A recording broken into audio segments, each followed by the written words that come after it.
Abiola, good to have you on the show. Great to be here, Austin. Good morning. Okay, Tayo, you can shoot. Yeah. I was going to say I'm quite, excited about this whole Ifeanyi FC situation because in Nigeria, the Nigerian league is known for its government That's right. ownership model. Yeah, so it's good to see a private person actually owning a club and having all these big and all these grand plans for it. And apart from Ifeanyi FC, that we have the Giwa FC as That's well. right. So that's another club owned by individuals. So I'm looking forward to seeing how it's all going to end up. Like I said, if these players are good enough, sign them up. Even if they're good enough to play for the Super Eagles, get them papers, let them play for the Super Eagles as well. Nah, I'm just... Okay, Abiola Kazeem, I mean, you're thinking Brazilian players yeah. coming in, how much impact is going to have on the LMC and also on the league? Well, first of all, I think, like Tayo said, it's exciting. It's good to see, people think out of the box. I think that we should not hyper-analyze about whether it works well or not, because pretty much like every transfer, I really don't know how well it will work out. But I think that as a move itself is exciting. That's right. I thought that we had the best year ever, as far as the league is concerned, last year, in terms of the promotion of the league, in terms of the publicity, in terms of reawakening people's interest again in the league. And I think the actions like this, toe that line, because first you must realize that there's the football and there's also the brand element of it. Yes. And things like this, excite people. They make people look forward to it. Look how much free press they've gotten already just by making this move. So hopefully the Brazilian players can come in and have a footballing impact, but off the pitch as well, which is something that I think that our clubs have got to start paying attention. You have to excite the fans. You have to make them feel good. And this is something that fans of Ifeanyi FC, will feel really excited about. They want to see if the Brazilian guys are truly good or not. They go and play on an away ground. People, those Brazilian players, are they coming to town? Oh, let's go and see them. If they are good enough, all of these things uplift the league. Very, very good for the league, I would say, in terms of excitement. Whether the players are good enough is something that we'll have to find out later. Okay, let's go straight to the papers now. I have Sporting Sound with me, and that's what I'm starting with. Of course, all about Odion Ighalo. It says EPL most wanted striker. Chelsea, Liverpool, West Ham, all of them are battling for this striker, Odion Ighalo. Well, not surprising. Odion is one of the better strikers out there. I should add as well that if you look at all of the guys who are doing very well, Odion probably, just has the right balance of age. It probably wouldn't cost all the money in the world. You look at someone like Lukaku, who is scoring around the same frequency Odion. We are hearing that might go for like £65 million. Jamie Vardy, for instance, is English. They always come, at the King's ransom. But you look at Odion Ighalo. Odion Ighalo, good a striker as he is, because don't forget that this is not the first year he scored in England. Last year as well, he scored a lot of goals in the Championship. He scored the most goals in the calendar of 2015 in England, across all of the tiers of football. So I think that the big clubs will be interested in him, not just because of his ability, but also you get the feeling that to buy a player from Watford who, is not English, you probably, I think that the valuation of Odion are probably won't top £20 million, which is a good price to pay for somebody who's scoring regularly, who offers Odion's, skill set. He's physical, he has pace, he scores goals, he works really hard. He puts everything in. That's right. So I think all of the big boys, I think actually it's Odion that has got to make the call. Chelsea might be interested, but if I were Odion Ighalo, I'll probably wait till the end of the season and go for a team in the Champions League, because we are not certain that Chelsea will be there. And this probably will be the last big move for Odion Ighalo. He's 26 now, so he's got to be careful about this. Chelsea might be interested, but I sense that people like Arsenal, people like Manchester United will also be interested. And, he can keep his options open and see what happens at the end of the season. In your own opinion, which of the clubs would you actually like him to be? The one you feel he's definitely Well, I think there's a vacancy at Manchester United. United are struggling for a goal scorer. They're a big club. Would they really play Odion? Rooney's back in goal scoring form. Yeah, he's back in goal scoring form, but you get the feeling just that as a striker, won Rooney his is better. 30. Well, Rooney has scored 43 now, so he's scoring goals. But the thing about Rooney is that you feel that the better days are behind him. You can't expect him to score at the rate he was scoring 2-3 years ago. But Odion is, you need a younger striker. He's got everything you want in a striker. Finishes well, he runs really hard, runs the channels, he can beat a man. Good positioning. It's everything. He's everything. He's also you want a in a bully. striker. He's physical. Yeah, and that works in England. Yeah. So, and also, he won't have that adaptation period of 1 year that people usually write off for players that come in from outside of England, because we do know that the league is a different kind of league. So I think there's a vacancy, clear one, at Manchester United, and if United go for him, they can do worse. Okay, sports day, Tayo. Yeah, you are safe to say Odion Ighalo won't be at Watford at the end of the season. Well, he's sitting on a 4-year contract, so all of the cards are not on the table. But I'm sure a big club will offer big money, too big for Watford to resist. Okay, sports day there. Okay, for me, the one that really catches my attention has to be that of Swansea stop and use exits. Swansea, that's the you at Swansea. Like, what do you think about that? It's had a fair, decent season. be really, really shocked if they sell Ayew because they're in a relegation fight now, That's whether right. they believe it or not. Yeah. I thought that it was quite careless of them to sell Junjo Shelvey. Yeah, One of their very, better very. players. Unfortunately for them, Gomis, who started the season well, has fallen off the wagon and they are struggling for goals. And if there's anybody with a bit of extra creativity, extra bit of quality that they have in the team now, it's going to be Ayew. And if you sell Ayew, I'd say it's an open invitation to relegation. When you're in a relegation dogfight, the last thing you want to do is to lose quality. Yes. The next thing you don't want to do is to sell your quality players to somebody who's in relegation crisis like you, like Sunderland, because you are weakening yourself, That's even though right. you get money, and you are strengthening them. And don't forget that this year is the worst year for any team to get relegated in England. Because at the beginning of next season, whether you win the league or not, whether you get relegated or not, you get £60 million just for being in the league. The broadcasting rights deal have come in, and it's pretty much double their money. And that's the holy grail for all of the clubs, not all of this transfer, money. So I think that if Swansea go ahead to sell Ayew, I don't think it will happen. If they do, like I said, I think it's an open Deliberately, invitation yes, to relegation. No, but like the headline is saying they're going to stop the move. It's Okay, not- let's do this. Go Sporting Life. Yeah, no, still on Sports Day before we move on to Sports in Life. I've got this one here on the West Ham wanting Imenike. What's up with that?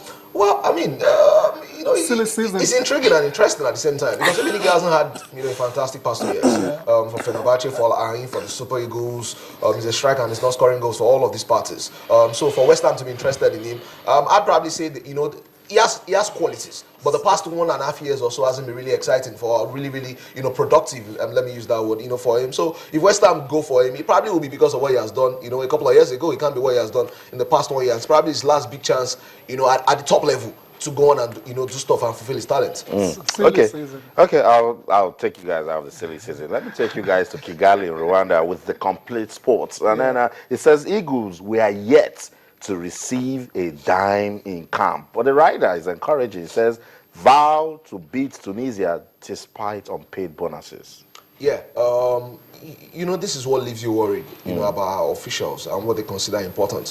When the minister went to Kigali with the team, the story was that he has gone there to support them. And I don't think that there's any better way to support people than to just pay them their dues. In as much as we do know that we have issues, with money and all whatnot. The minimum we can do is to pay them their bonus. That's right. And if you have all of the officials, flying to Kigali on first-class tickets and saying that, they are there to support the boys, I think that just pay them their bonus. There's no empirical proof to show that the minister and the top officials being there encourages us or motivates the boys. But like they say, a laborer deserves his wages. Just pay them their money. Right. All of this story of we pay them before the tournament ends. You pay people their winning bonus after the game. They've won a game, pay them their money, let's move on.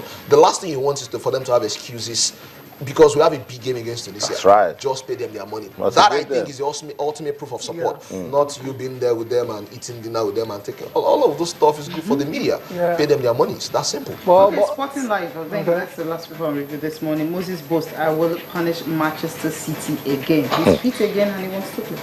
He's got to get playing first Exactly, of I all was gonna say. before punishing anyone. Yeah, I mean, the first game at the Etihad, West Ham won by 2-1. It was a thorn in the flesh of Man City. He scored a goal. Yeah. So it's a good target for him to have. But like Tyler said, he's got to get on the pitch. West Ham are playing well. Don't forget that Dimitri Payet is back as well, giving them options, in the wide areas. So I think his first challenge is to, break into the first 11 of West Ham. Okay. Let's come back to the complete sports. I want Abiola to react to this. Coach Dan Debola Makachi, he's been doing well with his career. Now he's going to Finland with a 3rd division club. Well, not bad. Refreshing to see a Nigerian coach right. go outside of not just Nigeria but the African continent. So I think it's not a bad place for him, to go on and try his hands. It's 3rd division. The intensity of the competition is low. He also doesn't have all the pressure in the world, and it's just good to get your coaches to go out in different areas, and learn, and impact, other climbs, so to speak. See, I was the one who looked like he might be doing stuff like this. I remember when he was supposed to be an assistant coach at Bolton, and we heard all of those stories, but all of that hasn't happened. But since I think Shuaibu Amodu did Orlando Pirates a while ago. The former coach of Warri Wolves as well, his name escapes me now, also was in South Africa for a while. We haven't had a lot of Nigerian coaches really step out and try their hands, in other places. That's right. I think Amokachi probably will be the first Nigerian coach in Europe. I think, if you ask me, I think he probably will be the first Nigerian coach to be head coach of a club in Europe. We'll see how that goes. But we hear that the temperature there is what? minus 25 degrees. So he's got to battle the elements just as he has got to battle. Yeah, absolutely. Yeah, and Austin, just to add that, Stephen Keshi is also, we cannot forget him coaching, countries like Togo, Mali. Qualified Togo for the World Cup. Yeah, so Nigerian coaches have been around and about on the African continent. That's right. It's just good to try somewhere else. And Europe is never a place. And that makes me wonder why the fans the next thing they want to ask for is a foreign coach when everything is not going right. They're bringing a foreign coach. Our coaches are not good. My opinion about foreign coaches is that we have to be careful, as we straddle the line. I think, are becoming slightly too aggressive, towards the idea of having foreign coaches. We are becoming, I think, unnecessarily cantankerous about it. But our players always go to play in Europe.